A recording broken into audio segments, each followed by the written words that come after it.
Guys, welcome back मैंने और लोग। आज का व्लॉग शुरू करते हैं यार। आज का सीन ये है कि यार आज है 12 रबीउल अव्वल। तो यार आज मेरा दिल कर रहा है लेकिन जुलूस में जाऊँ। चलो देखते हैं जुलूस में जाते हैं कि नहीं। तो यार शौक तो अपना अपना होता है ना। तो पहले यार रेडी हो जाते हैं क्योंकि यार अभी मैं पैंट शर्ट पहनी है, शलवार कमीज़ पहनते हैं, रेडी होते हैं।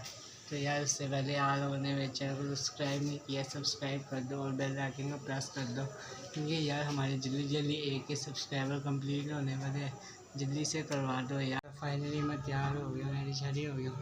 तो यार आप चलते जुलूस के, आप कमेंट करके बताइए मैं कैसा लग रहा हूँ।